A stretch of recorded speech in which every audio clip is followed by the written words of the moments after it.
नमस्कार, मैं पंकज चौहान और शुरुआत करते हैं सुपरफास्ट खबरों से। कई दिनों से चल रहा है, उसके संदर्भ में कुछ तकनीकी बिंदु हम लोग निरंतर उठा रहे हैं।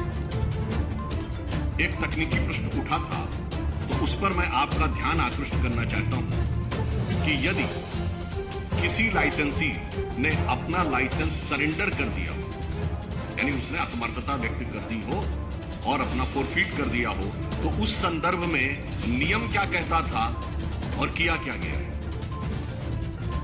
पॉलिसी जो बनाई गई, उसके पृष्ठ क्रमांक 20 पर बहुत स्पष्ट शब्दों में लिखा है, जिसका मैं उदाहरण आपके समक्ष रखना चाहूंगा कि in case of surrender of retail licence by some allottee the security deposit shall be forfeited, यानी उसके द्वारा जो भी जमानती राशि रखी गई है वो जब्त होनी चाहिए, and the zone will be retendered, उसके बाद उसकी पुनः निविदा निकालनी चाहिए, and the said licensee be prohibited from practice in the bidding process for a period of 2 years, और उसके बाद उस संबंधित व्यक्ति को 2 वर्ष के लिए उस निविदा की किसी भी प्रक्रिया में भाग लेने से वंचित कर देना चाहिए। यानी बहुत स्पष्ट है कि यदि कोई व्यक्ति अपना अलॉटमेंट छोड़ता है तो ना उसका पैसा वापस होना चाहिए और उसके अलावा उसको अगले प्रोसेस में भाग लेने से पूरी तरीके से प्रतिबंधित कर देना चाहिए। परंतु इसके बावजूद जिन लोगों ने अपने लाइसेंस फोरफीट किए, उन्हें प्रकारांतर से भी मौका भी मिला और पैसे भी वापस किए गए। अब क्या इसमें किसी भी प्रकार के किंतु परंतु की कोई गुंजाइश रह जाती है? इसलिए हमारा प्रश्न यह है कि हम निरंतर उनसे दिल्ली की आबकारी नीति पर प्रश्न पूछ रहे हैं, परंतु आप देख रहे हैं कि यह नई नवेली पार्टी एक पहेली बनती चली जा रही है। We are consistently asking them to be precise on exercise, but they are doing all sort of theatric exercise in order to divert the attention and taking so many words like lotus, bogus etcetera. Their main objective is to divert the focus. परंतु आप देख रहे हैं कि जब से हमने यह विषय उठाया और हम निरंतर केवल बिंदुवार वस्तुनिष्ठ यानी point wise and objective question पूछ रहे हैं, तो वो क्या जवाब देते हैं? कभी न्यूयॉर्क टाइम्स की बात, कभी शिक्षा नीति की बात, कभी कट्टर ईमानदारी की दुहाई, कभी बिरादरी की दुहाई, कभी लोटस की बात, कभी बोगस की बात, कभी विधानसभा का सत्र, और आज राजघाट पर जाकर उन लोगों ने प्रदर्शन किया। मैं यह बताना चाहता हूं, यह भारत की राजनीति का अद्भुत उदाहरण है। राष्ट्रपिता महात्मा गांधी, जो शराब के पूर्णतः विरुद्ध माने जाते हैं, इस देश में ऑफिशियली उनके जन्मदिन ड्राई डे माना जाता है, और शराब में एक पौवे के बदले दूसरा पौवा देने की नीति बनाने वाले लोग जाके राजघाट पे महात्मा गांधी की समाधि पे अपनी सत्यता की दुहाई दे रहे हैं। इससे समझ में आता है, मतलब कहना नहीं चाहिए, अगर ऑन द लाइटर नोट कहें तो भाई ये मुफ्त की रेवड़ी तो बांट रहे थे, पर रेवड़ी के पेड़े सबसे ज्यादा बेवड़े पा रहे थे। ऐसा उदाहरण जिस पार्टी ने प्रस्तुत किया, वो जाके राजघाट के ऊपर बापू की समाधि पर यह कहे, तो हम उनसे कहना चाहते हैं, मान्यवर सर, आपकी सरकार पर आंच नहीं है, आपकी साख पर आंच है।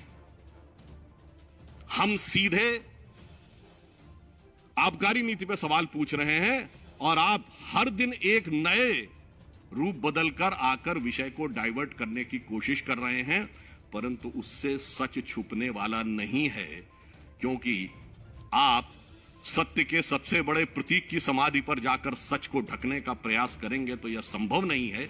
इसीलिए यह पंक्ति कहता हूं, जो आज आम आदमी पार्टी के चरित्र पर बिल्कुल उजागर होती है,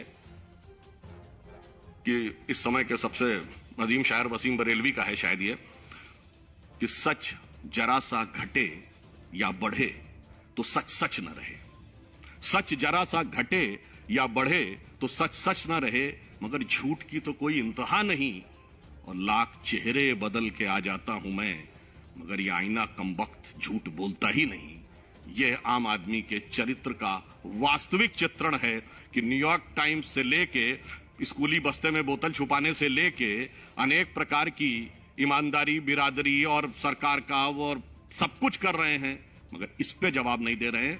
तो अंत में मैं यह कहते हुए कि हमें जवाब आबकारी पर चाहिए, किसी और चीज के ऊपर जवाब नहीं चाहिए, और वह जवाब देने की वह स्थिति में नहीं है, इसलिए नित नए प्रकार के प्रदर्शन, आवरण और स्वांग रचने का प्रयास करते रहते हैं।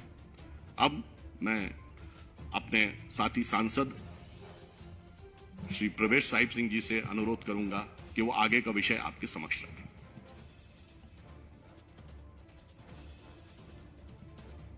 धन्यवाद सुधांशु जी।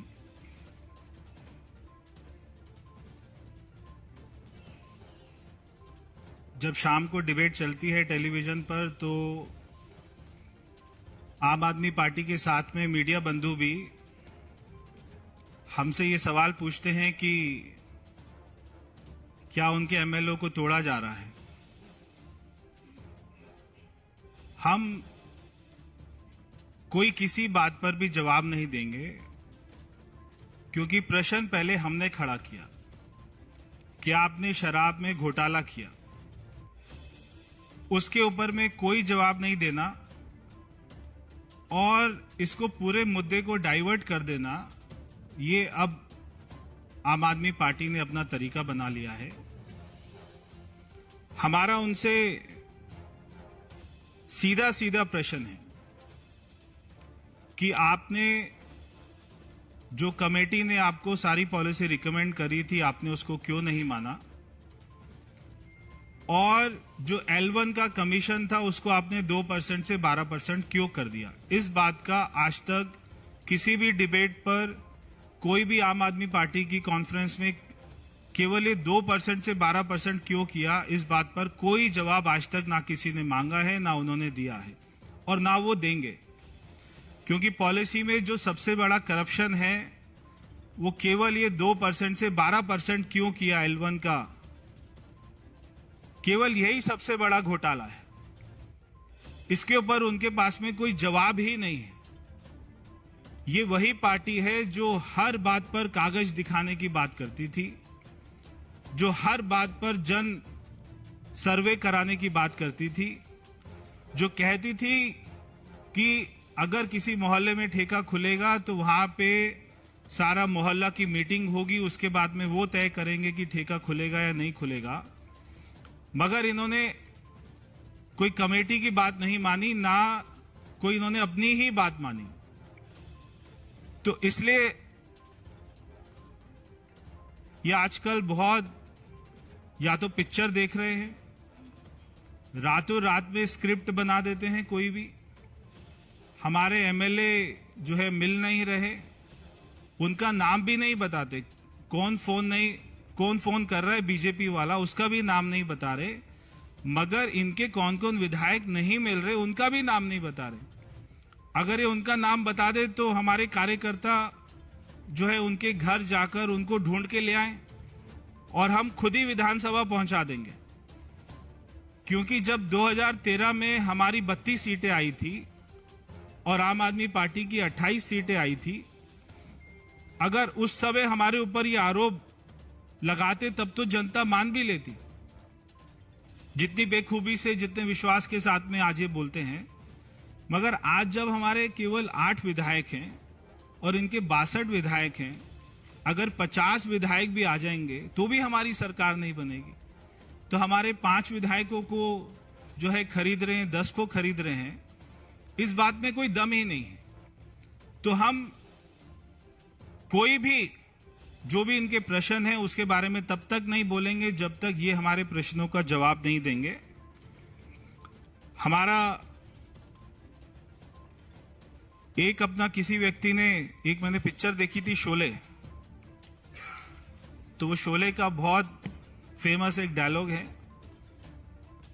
जब वो जय वीरू की शादी के लिए बात करने जाते हैं मौसी से,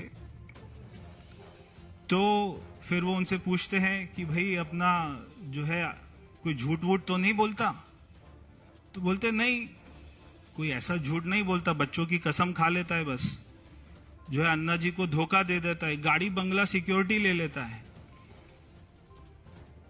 कांग्रेस से समर्थन लेकर सरकार बना लेता है, हमारे नेताओं पर झूठे आरोप लगाकर माफी मांग लेता है और ज्यादा झूठ नहीं बोलता, बस इतना ही झूठ बोलता है।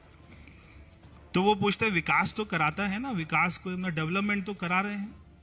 हाँ करा रहे हैं, अपने घर में, सरकारी घर में 21 करोड़ का स्विमिंग पूल बना रहे हैं।